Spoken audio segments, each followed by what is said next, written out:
Hello, this is Julian with Coffee Reviews, and today we'll be reviewing the Samii Nensebo Wash Processed Ethiopia from Koppi Coffee Roasters.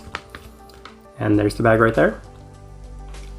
And Koppi, based out of Helsingborg in Sweden, and they're the first ever Swedish coffee roaster we reviewed on this channel, and we've reviewed a number of their coffees since then to mostly neutral impression. And one of the first questions I'll probably be asked is why we review so many of their coffees, and the easiest answer to that question is it's actually really easily accessible around the area. We're able to find their coffee pretty regularly, and as a result, we try to keep a nice balance between European and American coffee reviews on this channel. And we've said in previous Koppi videos that we were curious about trying one of their African coffees, as everything we've had, I believe, has been a South American coffee. So kind of wanted to branch out, see how their African coffees might be a little different. This right here is day 22 of this coffee.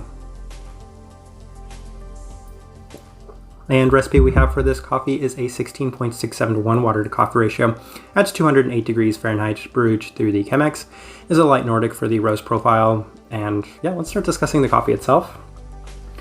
Day 13, first impression, and it was a relatively tame first impression, which has been pretty in line with a lot of the other experiences we've had with Koppi's coffees. We're going to be working with the coffee to see if we can pull out these really nice kind of subtle range of softer fruits that we were getting in this first day, but yeah, pretty tame. Day 14, updosed the coffee, increased the temperatures, and there was a lot more in the cup already. Mostly some tropicals, including a fair bit of stone fruit. And then day 16 went back, kept the higher temperatures, went back to the normal ratio, and we didn't enjoy it as much as we did on day 14, liked it more than day 13. Coffee is still relatively tame, but the berry fruits were the most notable thing we were getting from this cup of coffee. So day 18, we went the other way, lowered the temperatures, updosed the coffee, and we were seeing general improvement from the cup as a whole, mostly subtle and delicate berries with some slight tropicals as well. Day 19, back to the normal recipe that we had started with, and coffee had a very healthy bit of berries, and we had seen some significant improvement as a whole. So I think our biggest takeaway at this point was it wasn't so much the recipe as much as just kind of letting this coffee settle a little more. So probably with a little bit more time, and in the future we'll probably wait a little longer to start drinking this coffee. The coffee will improve, just generally. And day 21, which was our final day of notes. Notable citrus in the cup. It was shining through pretty nicely. There was a slight bit of tart component in this coffee as well. And the coffee had significantly more flavor than it had from the very start. So we had seen great improvement from the cup as a whole. And yeah, again, testaments to just kind of letting this coffee rest a little bit. All right, let's go ahead and put up the tasting wheel so you can see what we're getting. And you know what's funny is this tasting wheel looks pretty similar to a lot of the other Koppi coffees we had. So one huge takeaway we had was that their coffee is consistent as a whole, but their coffees across even region can be pretty consistent as well, as the cleanliness is at level 4, and I believe that's been the same way for all of the other coffees we've reviewed from them. Sweetness, the highest we've ever had for any of their coffees, we have put it at level 3. The finish at a level 3, wanted to comment on that real quick, as I think the finish in this coffee is a really pretty beautiful finish in the cup. Acidity level 3, florals level 3, and I always really like putting the florals medium to high for Koppi's coffees, as I think it's always there, it's always pretty, and it's always really underrated in their coffees. Other things worth noting, of course, the fruit is the thing we have to discuss the most. So they were pretty similar, the stone fruit, the citrus fruit, and the berry fruit as a whole. There wasn't one that was significantly more pronounced. I would say the citrus was a little bit more pronounced than the berries, and the stone fruit was the least pronounced of those three flavors.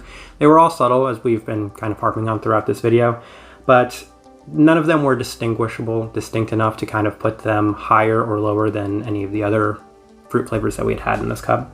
And bitterness we put at level 2 because there was a slight bit of a citrus bitterness in this cup, but yeah, other than that, kind of really like the way that this tasting wheel looks for this coffee. All right, overall thoughts and impressions of this cup, and it's actually pretty positive, as this is our favorite Koppi coffee that we have ever had. The thing about Koppi's coffees is it kind of feels like they're always going to be this a little bit more tame kind of coffee with these very similar characteristics across the board for most of their coffees, and that's not necessarily our favorites. It's a nice break from some really wild out there anaerobic coffees, and there's a lot of really pretty components in this cup, and that's our favorite part of these coffees. So I think kind of having a more positive experience with this coffee relative to some of their previous coffees, it might keep us, curious. When there are other coffees that they come out with, we might still be inclined to try them as well, as, yeah, we just seem to always they seem to always catch our attention for whatever reason. But really enjoyed this cup, especially relative to a lot of the other ones. It's never going to be our flavor profile. It's always going to be something a little bit more tame, and we like the wild, more sweet flavors that come from coffees. So yeah, that's exactly what we got from this cup. Type of person we would suggest this coffee to is somebody that does like the more subtle flavors in coffee, something that is a little bit more clean, a little bit more delicate. This is definitely, all of their coffees are a little bit more clean, a little bit more delicate, and those can be enjoyable. They can be a great kind of alternative to have on your shelf if you are drinking something a little bit more wild and out there. So did enjoy this cup. Pretty positive experience. I think we'll just leave it at that though. If you have by chance tried this coffee, would love to know your thoughts and impressions of it as well. If you're enjoying the content, give this video a like and subscribe if you're not already subscribed. But this right here has been a review of the Samii Nensebo wash processed Ethiopia from Koppi Coffee Roasters. Thank you for watching.